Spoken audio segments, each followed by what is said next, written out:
Bossman Show. Friend of the show, my buddy, Dedrique Taylor, coaches Fulton Titans out there in the Big West. Coach, my man, how life out there in Cali, man? The sun's shining. That's about the only good thing. The sun is shining, and this virus is still running rampant, and we're still trying to be active and still trying to do our deal. I mean, the virus got us yesterday. We were supposed to play our first game of the season, and it got canceled because one of the other team, one of their players tested positive. So we're trying to find the good with the bad and make the best out of the situation. I hear that because you got a game tomorrow and a game on Sunday. So how's it going to be for you, man, finally get you guys out there, see what you have to work with finally? They're probably tired of playing each other. It's sick of scrimmaging each other, drilling each other. So they want to see somebody different finally. So how's it going to be for you and your guys? Yeah, I don't know. I told our team the other night I was going to wear a helmet and a face mask with a chin strap and a mouthpiece because I think they're going to throw the ball all over the place. So we definitely shall see. It'll be good for them to play somebody else because they are a little bit leery and weary of playing each other, I should say. So they know what each other is doing and so on and so forth. So to play somebody else, I think will give us another opportunity to put some stuff on film and then learn from and then try to grow and develop and try to be better, for league time, which starts December 27th and 28th. So, anything is possible, but I do expect our guys that will play hard and trying to mimic some of the concepts that we've been practicing for the last month. I know you guys had to pause for a bit there. So how was that, having to pause, get you guys – you already was delayed because of state rules, and then you get back, and then you have to pause, and they lose that shape. So how's it been getting them back in condition and having to remember what you already put in prior to the pause? It's been a frustrating process. Not only for me, I think for the guys. For them to work as hard as they worked for the short amount of time that they worked, and get ready and get geared up mentally to try to, play somebody else and learn each other as we do that. That's been frustrating, I think, but. This group, in a lot of ways, probably better than I have understood the significance of the virus and understood the significance of having the pause but still trying to be better for it. We had a couple of Zoom meetings and we watched some film together. I think more importantly, we talked about what it is that we want to stand for. And I think we looked at a couple of the games that were being played and why teams were winning and why teams were losing. And once we got on the floor, we tried to mimic that. And like you said, the conditioning factor is the biggest thing, the biggest drawback, if you will, because guys aren't in shape and we don't expect them to be. We just expect them to go hard. And when they can't go hard anymore, hey, take a timeout or ask for a sub. And then, we'll get the next guy in there. But I think learning how to pivot is the biggest thing, as a program, just trying to pivot. Like, for instance, yesterday, we found out at shoot-around. We were in the middle of shoot-around and they came in and they said that the school had a player to test positive and we had to learn how to pivot. I still kept it going in terms of the shoot around and the refs were coming. So why not just scrimmage each other and just make the best out of it and see what's going to happen in an effort to try to get us ready for tomorrow.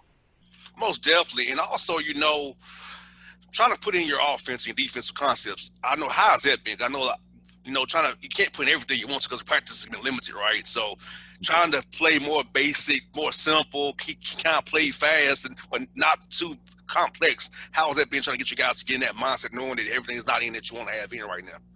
Again, it's frustrating just simply because we have the virus and then also beside the virus, we also have 4 or 5 guys that have been out.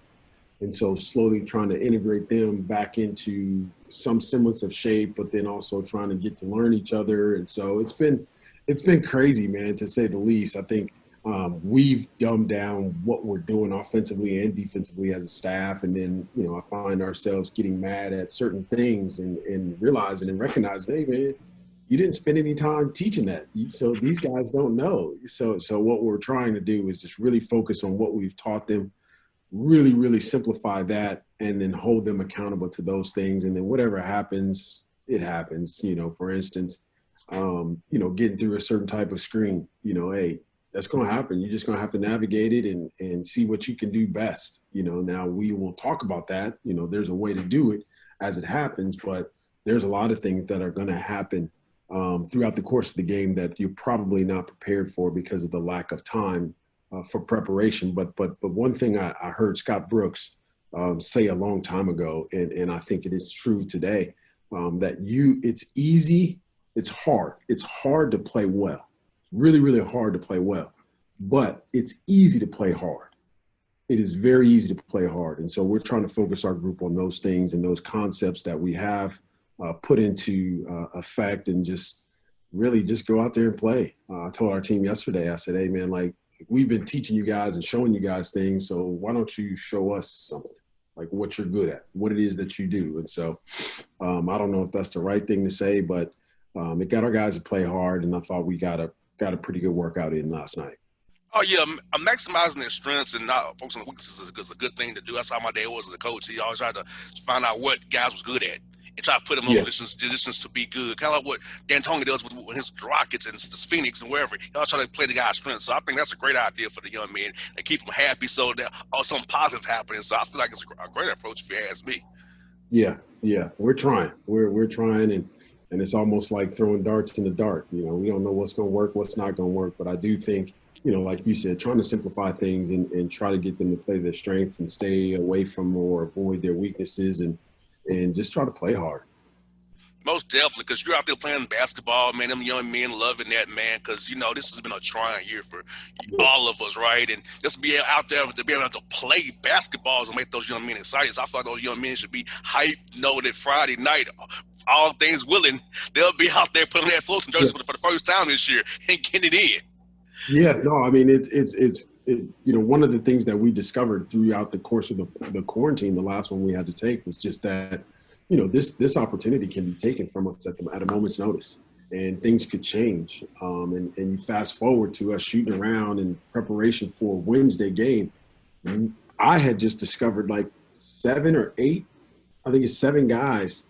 They had never been in our locker room before, like their locker room. So trying to introduce them. So that's how fundamental that things are right now, and basic things are. But I do think, you know, everybody kind of put a smile on their face, and they just went out and they hooped. You know, the reason why we fell in love with the game was to try to have fun and go out and hoop. And so we're trying to keep that at the forefront. It's hard, obviously, because you got all kinds of things going on, but trying to keep that at the forefront of your mind, and having fun and playing for each other is really important. Most definitely. And also, man, you know, the Big West, I like what you all are doing out there, is playing those back-to-back games. How's it going to be for you coaching on back-to-backs for the first time this year like that? Besides those MCEs that you all played in non-conference, how's it going to be for you guys to know each weekend a back-to-back there? I think it'll be, you know, from a safety standpoint, is probably the best thing that we can possibly do. You know, the hard part will be playing a team Friday and then turn around playing them Saturday. That will be the hard part. But from a preparation standpoint, it'll be a little bit more familiar with our guys, especially having 8 new guys that aren't really sure, or not understanding how we do things because of the lack of time. And so I'm looking forward to that part of the process in terms of playing a team Thursday, Friday, or Friday, Saturday. And just preparing. And again, like we always talk about, is just trying to do things that we can control, and worry about what it is that you can control. And then after that, I mean, it is what it is. You can't worry about that because you can't control it. So don't spend any time or energy towards it. Most definitely. And I was talking to you about this group you're part of, Advancement for Blacks in Sports. Talk about the ABS, and I think it's a great thing. I read the website, man. A lot of great initiatives, man. Talk about what got you involved in that group and what you all trying to accomplish out here, man. You know, I think it's a great opportunity for advancement for blacks in sports. You know, I think it's a group that is about us, that is for us. It was started in light of, you know, all the upheaval that we were seeing in Minnesota and some of the other places in the country. But Gary Charles is a long-time, very successful AAU coach, and he kind of had the idea and started it and put together a group of guys and women around him, which I think is really, really smart, but it's really, really important that we understand the significance of Black women. And I think they have a very prominent role in the advancement of Blacks in sports, but Blacks in general. As we know, our vice president has been elected, and she is Black, and so I think it's kudos to Biden to to navigate what it is that we have to go through. But again, going back to Gary Charles and his vision, I couldn't be more proud to say that I am a part of that organization, because like most organizations, they have a rallying cry, and as soon as things or time progresses, they kind of go away.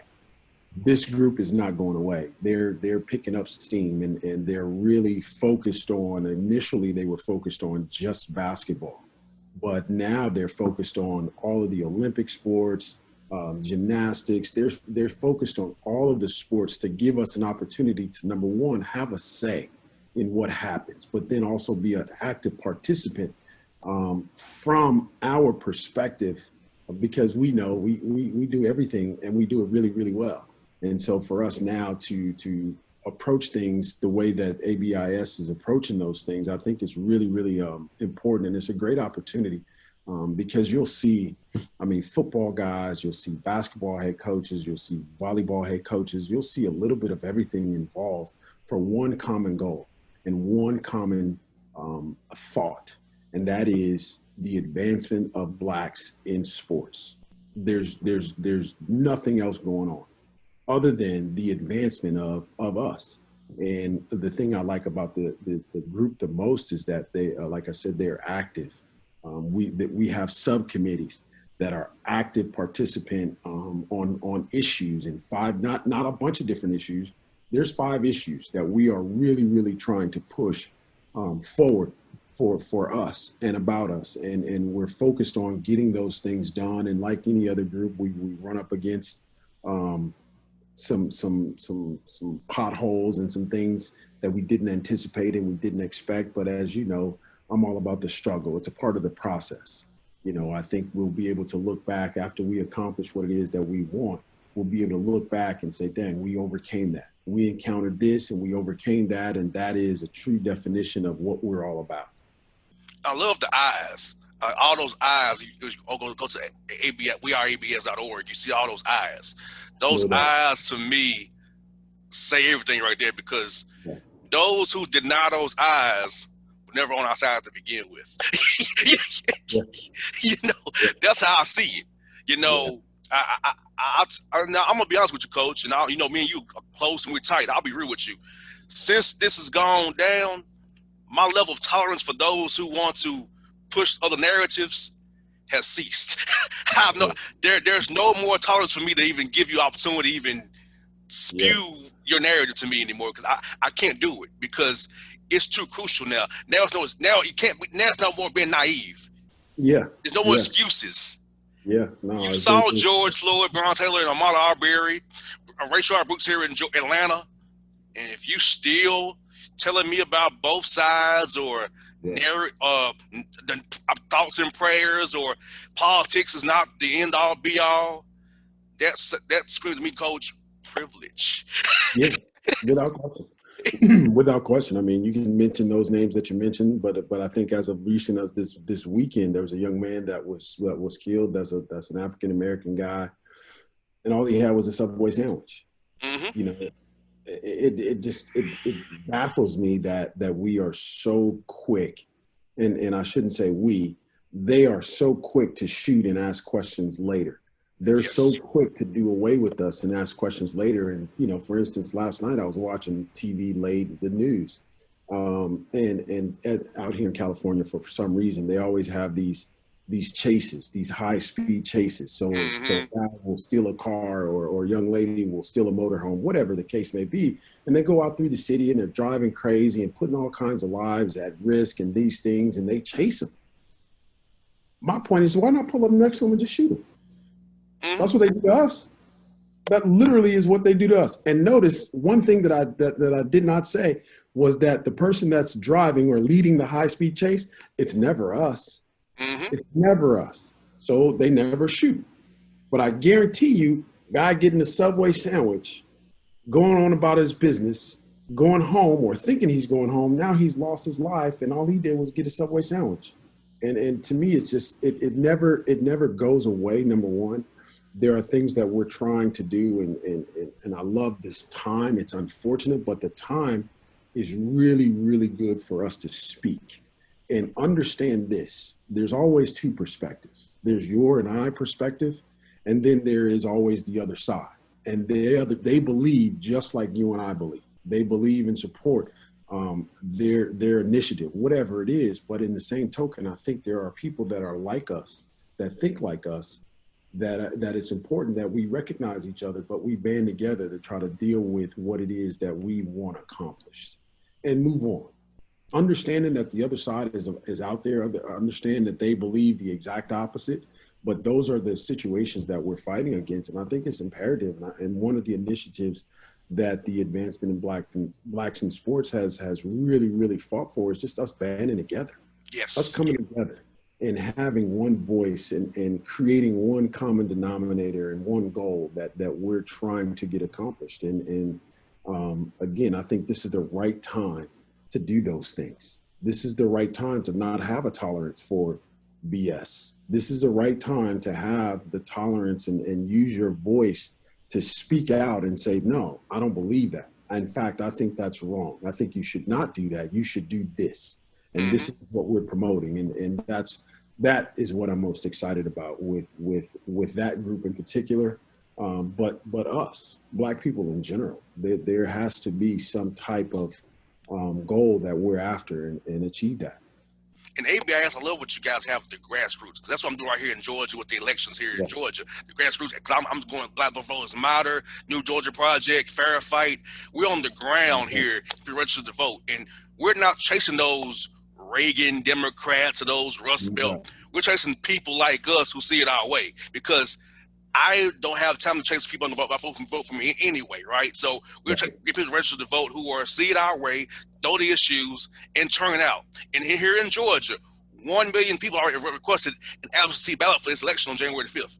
And yes, it's great you have Raphael Warnock, a pastor, John Ossoff, a Jewish businessman, trying to get change Georgia, and Daniel Blackman for Public Service Commission that helps us with our environment. So we're here, grassroots, on the ground, finding people who see it our way, turning out more of our people, bringing our own people to the polls to affect change, because politics affects everything, Coach, whether it's the streets you drive on, your school you go to, the zoning of your neighborhood. So I hear politics does not matter. To me, I hear privilege, because it don't matter to you because you good anyway. But for me and my people, our rights are on the ballot every time. My rights are on the line. So I have to keep my politics, who's getting in, who's getting out. So that's the message we're telling people here in Georgia, to get people out to vote for Warnock, Ossoff, and Blackman on the 5th here.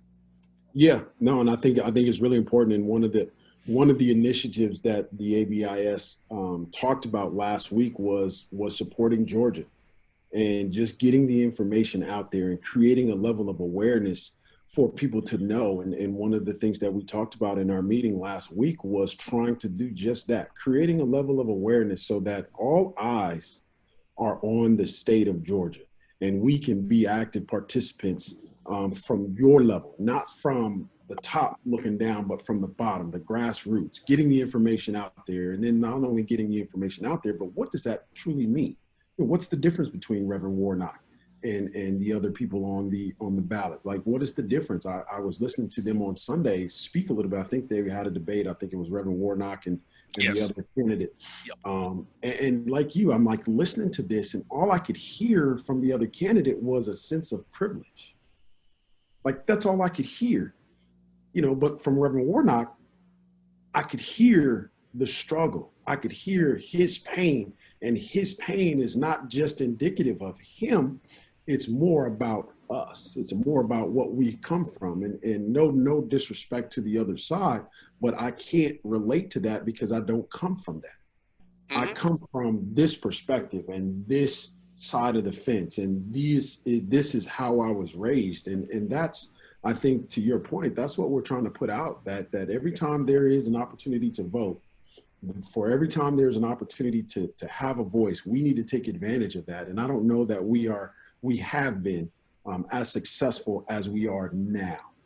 For the state of Georgia to have over a million absentee ballot requests already, that to me says that we're making a movement. It's not where we want to end up, but it's better than where we were before all of this started. And that's what the Republicans playing the games with the voter rolls here. Yeah. 198,000 people were purged off the rolls here in Georgia. And some people Yeah. who voted in November were purged after the election, had to re-register Yeah. to vote. So Yeah. I've had so many people out to re-register to vote since the last few weeks we've been out hitting streets here, Coach. Besides Yeah. doing the show, I've been with the campaign trying to get people with the grassroots trying to get this done because for me, I want this done for help people of Georgia, help the country first and foremost, but help people of Georgia who needs it, gives them Yeah. hope here because outside of Atlanta, in Columbus, Savannah, Macon to a degree, Augusta and Athens, people here are hurting bad, Coach. Yeah. They're Yeah. hurting. And I come from that hurt. I've been there. I grew up on food stamps Medicaid. I know what it is to not have, right?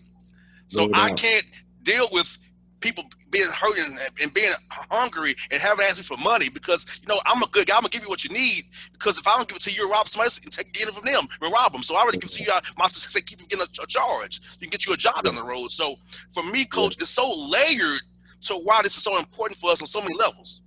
Yeah. No, I think that's important, and I think people need to listen and understand and appreciate that, but also understand that you have an opportunity to be an active participant in changing those things. Don't just listen and just say, "Oh man, that's crazy." No, be an active participant, and also understand, like I said, that the other side, they're going to do things to manipulate that. They're going to restructure, they're going to reorganize, they're going to do things that may seem daunting to us, but we have to keep the goal in mind, and we have to keep the task at hand and keep marching forward and keep moving forward no matter what comes our way. That's one thing that I do understand, like no matter what, it doesn't matter. We've been taught to keep moving forward, and those that keep moving forward, they eventually see some type of success. Maybe not the success that we want, but we do see some level of change, some level of success. And Coach, what I hate what I hear coaches is when I get these text messages saying that, why do you care so much? You've already made it. You have a good career. You have 2 good jobs. I'm like, I care because I was them. Yeah. I'm a break from not being. I'm from break from not being where I'm at today. If I didn't catch the break I caught, I would still be struggling like my people are. So I will never not be for my people. And I was just funny, Coach. They said, "Well, Jay, you should be a conservative because you make enough where you should worry about the money, the tax cuts." Like that's not me. I'm not a sellout. I'm for my people. I know where I came from, and I know where I could be if I didn't have the role I have or the contract I have. I know, I know these things, so I will never sell out my people to make you comfortable because I want to be me, no matter whether you like it or not. So trust me, Coach. I say is I lost a lot of friends who don't look like me and you because I refuse to capitulate and be the shield or the token or go with their program. Because that's not me. We had no idea using this extreme and radical. Radical and extreme. I'm telling the truth about what's going on in this world. Radical and extreme. Come on now. Yeah, no, they to me, I think there's 2 things that you said there is hope. Providing a level of hope for everybody for the future, that things will be better. But I think also the important thing is that you are utilizing your talent and utilizing your platform to help your people. It's not about you. It's about those that are around you. Nobody, in my opinion, or let's back that up. I don't want to be successful and celebrate by myself. Yes. I want other people around. I want them to celebrate a level of success. I want to celebrate their success. And I think that's the fundamental difference in perspective, is that it's not about you, it's about us. And making sure that we can celebrate, that everybody can participate at some level in success. And I think that's what drives you. That's what, that's what drives me. And, in the morning when my feet hit the floor, I'm ready to fight. Like I tell my team all the time, they think it's funny, but I am ready to ball up my fist and fight, get my marching orders and fight for what I believe in. And I believe in us more than I believe in me. And that to me is a fundamental difference and a significant difference because it's not about me. It never is, it never will be. It's about those that look like me that don't have the opportunity to speak and say what it is that's important to you. And what it is that's important to you is the betterment of the people that look like you that are around you. Never is it you. Exactly. So with the show, Coach, I want to feature coaches like yourself, Coach Smith, Sheen Holloway at St. Peter's, Jeremy Yeah. Ballard. I want you all to have a platform knowing that you come to this show, you're going to be treated with respect and talk about your program, talk about what you do, show off your skills because you all are talented coaches. But guess what? They don't come to you all unless something bad happens. No Or doubt. you No doubt. or you win a tournament game, get in a tournament, they'll come to you then, Yeah. right? But Yeah, not of just on course. a random December day, want to talk to Coach Taylor about ABS and his team, right? They ain't gonna do that for Right. you. Because see, I No. feel like I want to give y'all be a voice for the voiceless, give y'all a platform so you all can come. No, this show in Atlanta here has your back. It's for black coaches, whether it be in the CIAA, the SIAC, the MEAC, the SWAC, Big West, wherever you're a black coach, you got home here on the Bossman Show. That's what I want to do with my show. Use this for good, help you all, advance you all going forward, give you all in this being Atlanta. None of my mouth in the country, right? Care Yeah. how people 1.1 No million doubt. listeners here in Atlanta. I want you all to hear about your story because it's so important what you guys have going on out here at your teams. It's very important to me to make sure you all have a platform here on this show. Yeah, we appreciate that. We appreciate the opportunity. We appreciate the platform. And more importantly, I think we should highlight what it is that you are doing. Your energy and your effort towards some of the issues is very, very important. And we as coaches, the first thing that people got to understand is that when I wake up, I don't wake up as a coach first. I wake up as a black man. Yes. That lives in a society that doesn't necessarily, as to Doc Rivers' point, doesn't love us the same way that I love it. It does not respect me the same way that I respect it. And I am a coach second because now I'm in charge of a group of young men that look like me that are aspiring to have some level of success. And if I don't be an active participant and show them how that is done, shame on me. Shame on me. And I'm not taking a shot at anybody else. I'm just telling you from my perspective what my days are like. As a coach, the thing that I've found and gotten familiar with probably over the last 3 or 4 years is that no, I don't coach.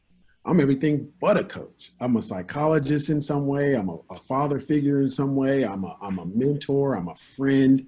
I don't care about or I know this, but our guys, they don't necessarily care what I want to do with the ball screen or what the coverage is of the ball screen until they know, does coach really care about me? I brought a gentleman in the other day in my office and I was super, super pissed at him. And I let him know. I let him know that he was underperforming academically. And in so many words, I told him that if he didn't get it together, he was going to get out. And most people think, dang, that's harsh. No, that's reality. That's the truth. And at 11:15, you know who called me last night to speak and talk about basketball and talk about life? The same young men that 3 days ago I told, get it together or get out. Why am I telling you that? I'm telling you that because that young man knows that from this seat, I care. Yes. I care about his well-being, not just on the floor. Because on the floor, that, like we've seen, that could be taken away from you at any point in time. Most definitely. But no one can ever take away your degree. Never, ever. If you earn it, nobody can ever take that away from you, and they can never take away that experience that you went through to get it. And that's what I'm about, and that's what I'm most excited about for our program moving forward. And most excited about this opportunity is to come on your show and talk about those instances and not necessarily talk about, winning and losing and championships and so on and so forth. Championships are a byproduct of what you do every single day. And if you don't teach those young men how to operate within the confines of what they've been given, they don't know. They're not, they all they know is what they see. What they see is everybody in it, or not everybody, but the guys in a nice suit and guys, doing what they do. That's an Instagram story. Yes. Everybody puts the facade on. That you don't see the backstory of how they got there. Yes. You don't even know if that's real or not. All you see is the end product, so you think. And so what we're trying to do with all of our guys is just trying to create a level of work. My oldest daughter said it to me best. I was upset with our team and She was like, well, Daddy, are they doing their best? Are they giving you their best? And I was like, wow, Wow. you're Yeah. 10 years old. How do you know that? What are you talking about? She's like, well, that's what you talk to me about. And to me, it like centered everything, and it made me come back to myself. And it said, it made me think about, are they? Because if they're not, then that's what I should be upset about. Shouldn't be upset about, knifing through a screen or tagging on a screen. I should be upset. Are you giving your best, getting through that screen, however you do? That's what I should be upset about or happy about and celebrate. Well, Coach, I love this show so I can talk to you all about the substance, not just the minutia of wins and losses. I want to talk to you about Definitely. the real. You know what I'm saying? That's why I do it the way I do it. I don't try to do it like all the other hosts do. So No with doubt. the look, I don't have no paper in front of me. I don't have no questions. I told you, I told you like a brother. I ain't told you No like doubt. I got a robot. I got a question list. I go, okay, this question, this. Nah, we talk about life and go with it from there because No doubt. that's how guys know who you are and one that want to play for you or not because you're being real and authentic, not just the robot or the button up giving the canned answer of coach speak, and because that gets No tired real fast. You know? Real fast. Real fast. And guys can see right through that. They can see right through that. Like how we are and how we operate, that real, it's not for everybody. But for those that do want to participate and want to subscribe to what it is that we do, come on and let's work. No doubt. But Coach Taylor, man, you're the best, man. I always enjoy our business, man. Always fun. Good doing it on Zoom with you. People can see you, man. We can see you chop it up, bro. I appreciate it. Okay, Coach, I'm sorry about your team, man. I'm sorry about that. What we saw on Tuesday night, brother. Yeah, don't even mention that. My brother-in-law was saying something about that, and I just totally ignored him. I'm like, I don't even know that we have a season. I mean, it is. I'm not even saying their name. I'm not even recognizing. I'm not either. hey, we got problems here in Atlanta too, man. Which I told you off the record. I'm fine with that. Yeah. I'm okay with them getting beat every week and blowing leads. That's fine by me. No doubt. No doubt. I'm glad you all beat them. I'm glad you did that. No doubt. Well, I tell you what, they gave it to us too. That we didn't win it. They gave it to us. So, man. Hey, so I'm proud of y'all for that. Hey, I'm good with that win. Come on with that win. Yeah, hey, Coach, thank you, man, for your time as always, brother. Hey, be safe. We'll be in contact real soon, man. Look forward to it. Thank you so much. Anytime, buddy. All right, take care.